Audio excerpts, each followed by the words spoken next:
ከሚከተሉት የመፈንቅል አይነቶች መካከል ሁለተኛ ደረጃ መፈንቅል የሆነው የትኛው ነው? ሀ ጋሪ፣ ለ ድንጋይ መፈንቀል፣ ሐመሮሃ ሚስማር በመርቴሎ መንቀል፣ መ መቀስ። የ2018 ዓ.ም የስድስተኛ ክፍል አካባቢ ሳይንስ ሞዴል ፈተና ክፍል 1። ይህ ጥያቄ የተዘጋጀው በባህር ዳር ከተማ አስተዳደር ትምህርት ቢሮ ነው። እናመሰግናለን። ጥያቄ ቁጥር 1 ከሚከተሉት ዘር አልባ እጽዋት ውስጥ የተሻለ የእድገት ደረጃና እውነተኛ ስር፣ ግንድ እና ቅጠል ያላቸው የትኞቹ ናቸው? ሀ ዋቅላሚዎች፣ ለ ፈርኖች፣ ሐመሮሃ ፈንገሶች፣ መ ሳረንሰቶች።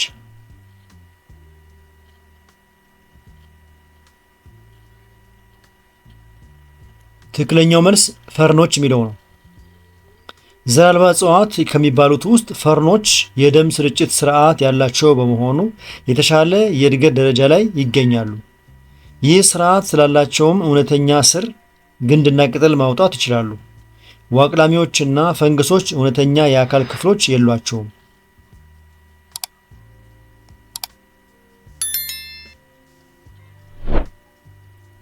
ሁለተኛ ከሶስት አጽቂዎች የሙሉ ልውጠተ ቅርጽ ደረጃዎች መካከል ብዙ ምግብ የሚመገበው የእድገት ደረጃ የትኛው ነው? ሀ እንቁላል፣ ለ ሙሽሬ፣ ሐመሮሃ ጉልምስ፣ መ እጭ።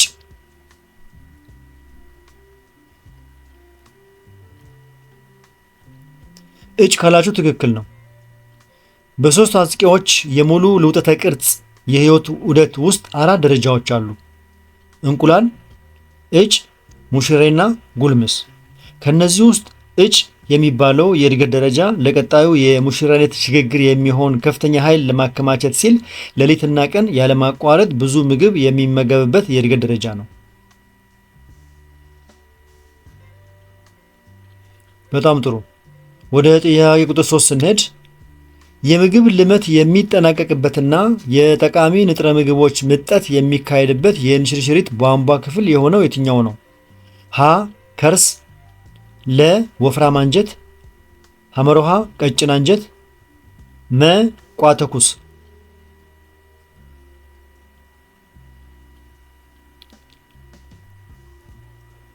ቀጭን አንጀት ካላችሁ ትክክል ነው። ምክንያቱም በሰውነታችን የምግብ መፈጨት ስርዓት ወይም የእንሽርሽሪት ቧንቧ ውስጥ አብዛኛው የምግብ ልመት የሚጠናቀቀውና የተፈጩ ጠቃሚ ንጥረ ምግቦች ወደ ደም ዝውውር ውስጥ የሚመጠጡት በቀጭን አንጀት ውስጥ ነው። ወፍራም አንጀት ውስጥ የውሃ ምጠትና የቆሻሻ ማጠራቀም ብቻ ነው የሚካሄደው።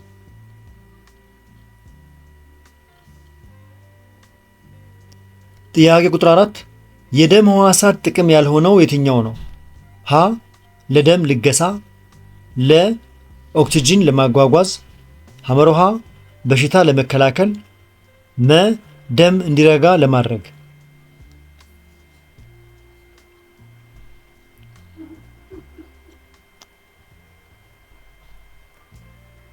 ለደም ልገሳ ካላችሁ ትክክል ነው። ምክንያቱም ኦክሲጅን ማጓጓዝ የቀይ ደም ሕዋስ ተግባር ነው። በሽታ መከላከል የነጭ ደም ሕዋስ ተግባር ነው። ደም እንዲረጋ ማድረግ ደግሞ የፕላትሌት ወይም ደም አርጊ ተግባር ነው።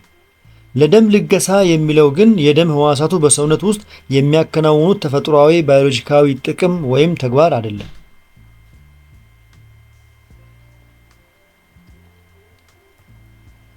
የተከበራችሁ የዚህ ቻናል ተከታታዮች እስካሁን በቀረቡት ጥያቄዎች መልስና ማብራሪያዎች ላይ አስተያየት፣ ጥያቄና ጥቆማ ካላችሁ አስተያየት መስጫው ላይ አስቀምጡ። እየፈጠንኩ ወይም የዘገየው ከሆነ ቪዲዮውን ያስቆማችሁ ተከተሉ። ከተመቻችሁ አሁኑ ላይክ አድርጉ። ጥያቄ ቁጥር 5 እንዲህ ይላል። አየርን ከአፍንጫ ምግብን ከአፍ በመቀበል ሁለቱንም በጋራ የሚያሳልፍ የአካል ክፍል የቱ ነው? ሀ ትንቧ፣ ለ ትንመዝ፣ ሐመሮሃ ትንከረት፣ መ ድህረ አፍ።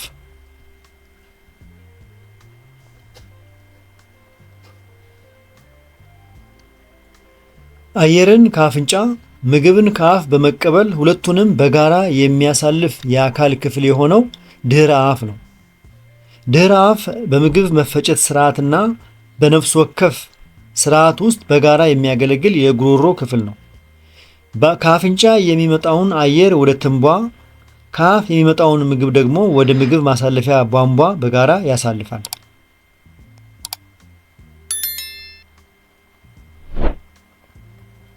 ስድስተኛ የአካላዊ ለውጥ ባህሪያትን በትክክል የማይገልጸው ሐሳብ የትኛው ነው?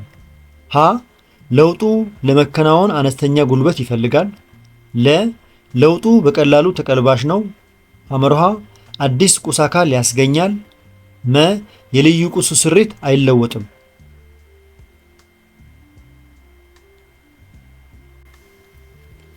አዲስ ቁስ አካል ያስገኛል ካላችሁ ትክክል ነው። በአካላዊ ለውጥ ጊዜ የቁሱ ውጫዊ ቅርጽ ወይም ሁነት እንጂ ውስጣዊ ይዘቱ ወይም ስሪቱ አይለወጥም። ለውጡም በቀላሉ ተቀልባሽ ነው። አዲስ ቁስ አካል ያስገኛል የሚለው ግን የኬሚካዊ ለውጥ ባህሪ እንጂ የአካላዊ ለውጥ ባህሪ አይደለም።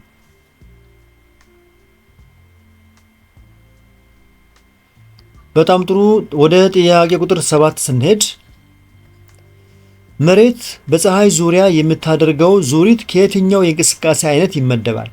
ሀ ክባዊ እንቅስቃሴ፣ ለ ቀጤ መስመራዊ እንቅስቃሴ፣ ሐመርሃ ሽክርክሪታዊ እንቅስቃሴ፣ መ ርግብግቢታዊ እንቅስቃሴ።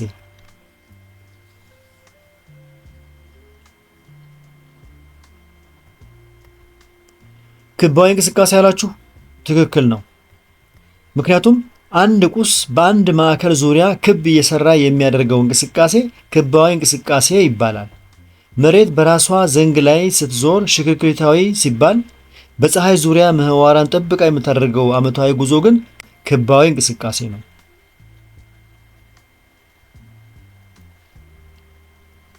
ጥያቄ ቁጥር 8 ኢ ንክኪያዊ ኃይል የሆነው የትኛው ነው? ሀ ብስክሌት ለመንዳት የምንጠቀመው ኃይል፣ ለ ውሃን ከጉድጓድ ስቦ ለማውጣት የምንጠቀመው ኃይል፣ ሐመርሃ በማግኔት መካከል ያለ የመሳሳብ ኃይል፣ መ በሰዎች መካከል የሚደረግ ገመድ ጉተታ።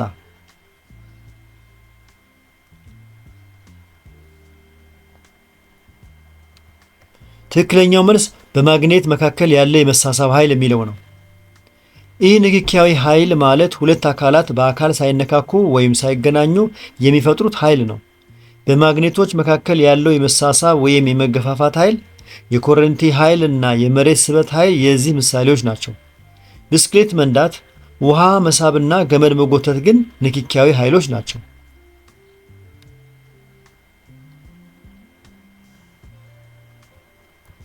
ጥያቄ ቁጥር 9 ከሚከተሉት የመፈንቅል አይነቶች መካከል ሁለተኛ ደረጃ መፈንቅል የሆነው የትኛው ነው?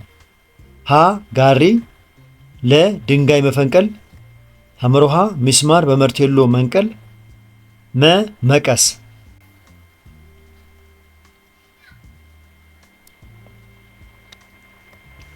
ጋሪ ካላችሁ ትክክል ነው። በሁለተኛ ደረጃ መፈንቅል ውስጥ የሚንቀሳቀሰው ሸክም በመደገፊያውና በጉልበቱ መካከል ይገኛል። ባለ አንድ እግር ጋሪ ሸክሙ መካከለኛ ቦታ ላይ ስለሚሆን የሁለተኛ ደረጃ መፈንቅል ምሳሌ ነው። መቀስና ድንጋይ መፈንቅል ደግሞ መደገፊያው መሃል ላይ ስለሚገኝ የአንደኛ ደረጃ መፈንቅሎች ናቸው።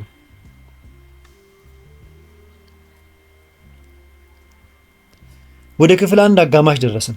የተከበራችሁ የዚህ ቻናል ተከታታዮች እስካሁን በቀረቡ ጥያቄዎች መልስና ማብራሪያዎች ላይ አስተያየት፣ ጥቆማና ጥያቄ ካላችሁ አስተያየት መስጫው ላይ አስቀምጡ።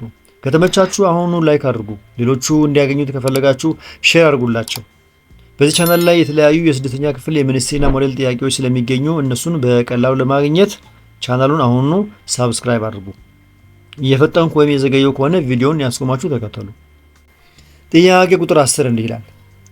በውሃ መጠንና በቦታ ይዘት ትልቅ የሆነ የባሮ የአባይና የተከዜ ወንዞችን የያዘ የተፋሰስ ስርዓት የትኛው ነው? ሀ የህንድ ውቅያኖስ ተፋሰስ፣ ለ የሜዲትራኒያን ተፋሰስ፣ ሐመርሃ የስምጥ ሸለቆ ተፋሰስ፣ መ የሀገር ውስጥ ተፋሰስ።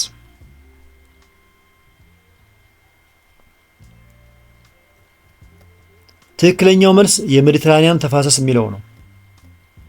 አባይ፣ ተከዜና ባሮ ወንዞች ወደ ምዕራብ አቅጣጫ በመፍሰስ በመጨረሻ ናይል ወንዝን ተቀላቅለው የሚፈሱት ወደ ሜዲትራኒያን ባህር ነው።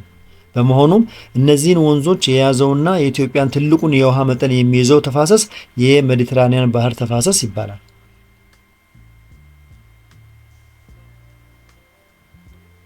መልካም። ጥያቄ ቁጥር 11 በአብዛኛው በደቡብ ብሔር ብሔረሰቦችና ሕዝቦች ክልል የሚነገር የቋንቋ ቤተሰብ የትኛው ነው? ሀ የሴም ቋንቋዎች፣ ለ የኩሽ ቋንቋዎች፣ ሐመሮሃ የናይሎ ሰሃራዊ ቋንቋዎች፣ መ የኦሞዋዊ ቋንቋዎች።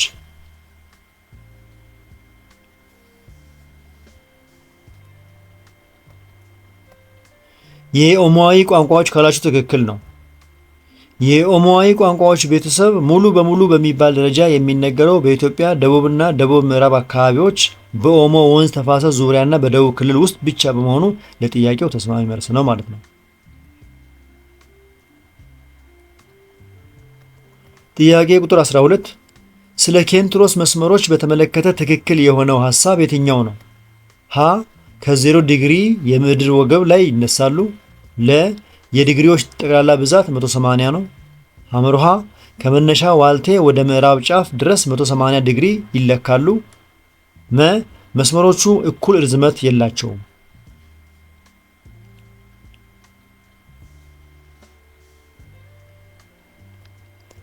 ስለ ኬንትሮስ መስመሮች በተመለከተ ትክክል የሆነው ሐሳብ ከመነሻ ዋልቴ ወደ ምዕራብ ጫፍ ድረስ 180 ዲግሪ ይለካሉ የሚለው ነው። ምክንያቱም ኬንትሮስ ከሰሜን ዋልታ ወደ ደቡብ ዋልታ የሚሰመሩ ምናባዊ መስመሮች ሲሆኑ መነሻቸው የቅድመ ዋሪት ነው። ከዚህ መነሻ መስመር ተነስቶ ወደ ምስራቅ 180 ዲግሪ፣ ወደ ምዕራብ 180 ዲግሪ ይለካሉ። ጠቅላላ ብዛታቸው 360 መስመሮች ናቸው። የምድር ወገብ የኬንትሮስ መነሻ ነው።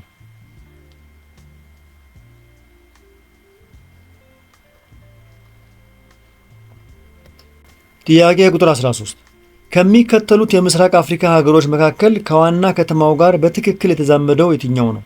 ሀ ኡጋንዳ ካምፓላ፣ ለ ኬንያ ሞቃዲሾ፣ ሐመሮሃ ሶማሊያ ናይሮቢ፣ መ ታንዛኒያ ኪጋሊ።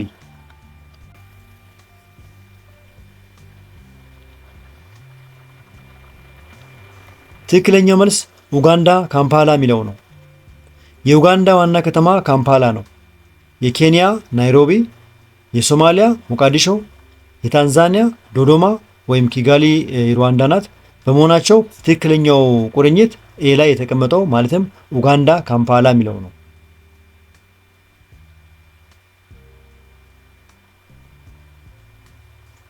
በጣም ጥሩ። ወደሚቀጥለው ጥያቄ ስንሻገር እንዲህ ይላል። ስለ ግልብ ዘር እጽዋት ባህሪያት ትክክል ያልሆነው የትኛው ነው? ሀ አበባና ፍሬ የላቸውም። ለ የመራቢያ አካላቸው ቅንብብ ይባላል። ሐመሮሃ ለምግብ ምንጭነት ያገለግላሉ። መ ዘራቸው በአይን የሚታይ ነው።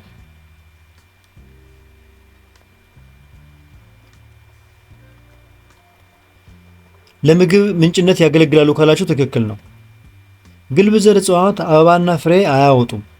ዘራቸው በጽኑ ፍሬ ውስጥ ሳይሸፈን በቅንብብ ላይ በግልጽ ስለሚቀመጥ በአይን ይታያል። ነገር ግን እንደ ዝግባና ጥድ ያሉት እነዚህ እጽዋት በአብዛኛው ለእንጨትነትና ለዱር እንስሳት መጠለያ እንጂ ለሰዎች ለዋና ምግብ ምንጭነት አያገለግሉም።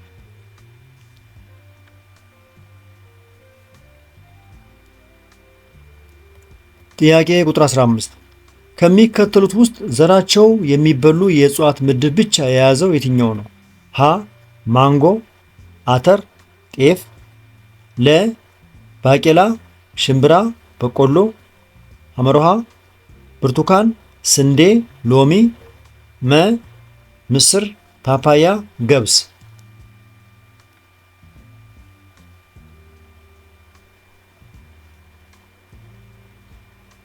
ዘራቸው የሚበሉ የእጽዋት ምድብ ብቻ የያዘው ባቄላ፣ ሽምብራና በቆሎ ነው።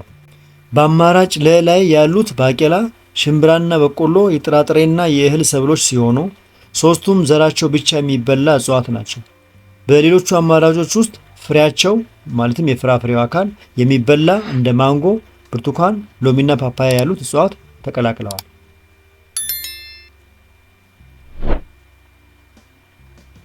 ጥያቄ ቁጥር 16 በውሃ ውስጥ የሚኖሩና ውጫዊ ጽንሰት የሚያካሂዱ የመጀመሪያዎቹ ደንደሴ እንስሳት የትኞቹ ናቸው?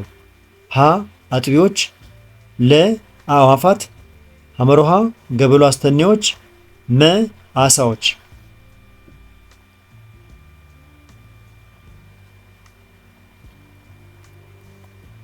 አሳዎች ካላችሁ ትክክል ነው። ዓሳዎች የጀርባ አጥንት ካላቸው እንስሳት መካከል የመጀመሪያዎቹና ሙሉ በሙሉ በውሃ ውስጥ የሚኖሩ ናቸው። መራቢያ እንቁላሎቻቸውንና ዘራቸውን ውሃ ውስጥ በመልቀቅ ውጫዊ ጽንሰት ያካሂዳሉ።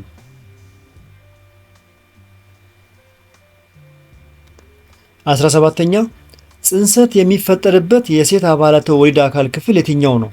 ሀ ቦዬ እንቁልጤ፣ ለ ማህፀን፣ ሐመሮሃ እንቁልጤ፣ መ ከረቤዛ።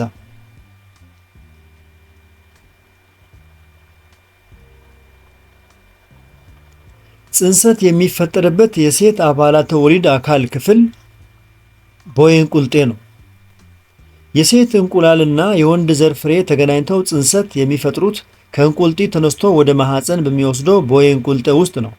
ማህፀን የጽንስ ማደጊያ ስፍራ ነው።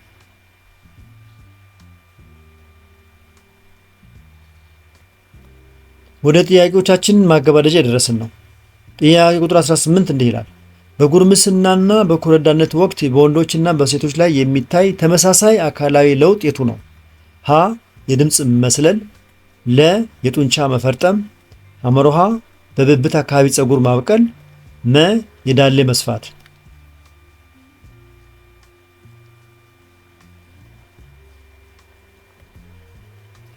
ትክክለኛው መልስ በብብት አካባቢ ፀጉር ማብቀል የሚለው ነው።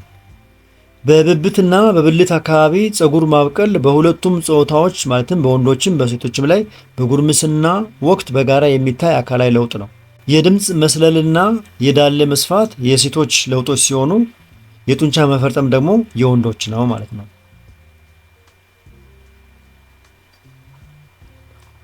በጣም ጥሩ። ወደ ጥያቄ ቁጥር 19 ስንሄድ እንዲህ ይላል። ከሚከተሉት ውስጥ ፈሳሽ ኢብረት አስተኔ የሆነው የትኛው ነው? ሀ ድኝ፣ ለ ብሮሚን፣ ሐመሮሃ ኦክሲጅን፣ መ ባዜቃ።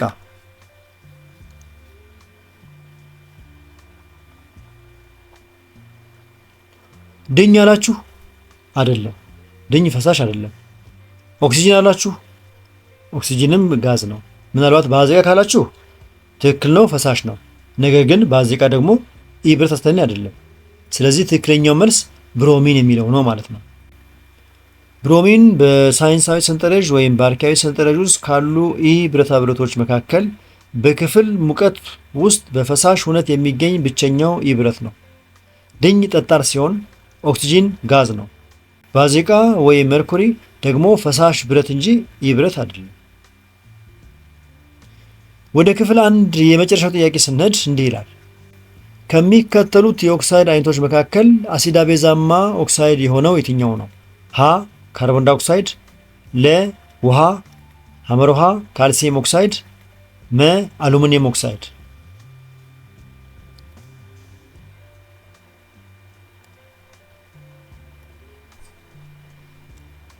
አሲዳቤዛማ ኦክሳይድ የሆነው አሉሚኒየም ኦክሳይድ ነው። አሲዳቤዛማ ኦክሳይድ ማለት እንደ ሁኔታው ከአሲድ ጋር ሲገናኝ እንደ ቤዝ፣ ከቤዝ ጋር ሲገናኝ ደግሞ እንደ አሲድ ሆኖ ማግለል የሚችል ድብልቅ ባህሪ ያለው ኦክሳይድ ነው። የአሉሚኒየም ኦክሳይድ እና የዚንክ ኦክሳይድ የዚህ አይነተኛ ምሳሌዎች ናቸው። የተከበራችሁ የዚህ ቻናል ተከታታዮች እስካሁን በቀረቡት ጥያቄዎች መልስና ማብራሪያዎች ላይ አስተያየት፣ ጥቆማና ጥያቄ ካላችሁ አስተያየት መስጫው ላይ አስቀምጡ። ከተመቻችሁ ላይክ አድርጉ። ሌሎቹ እንዲያገኙት ከፈለጋችሁ ሼር አድርጉላቸው። በዚህ ቻናል ላይ የተለያዩ የስድስተኛ ክፍል የሚኒስትሪና ሞዴል ጥያቄዎች በብዛት ስለሚገኙ እነሱ በቀላሉ እንዲደርሷችሁ ከፈለጋችሁ ቻናሉን አሁኑ ሳብስክራይብ አድርጉ። እየፈጠንኩ ወይም የዘገየው ከሆነ ቪዲዮን ያስቆማችሁ መከታተል ትችላላችሁ።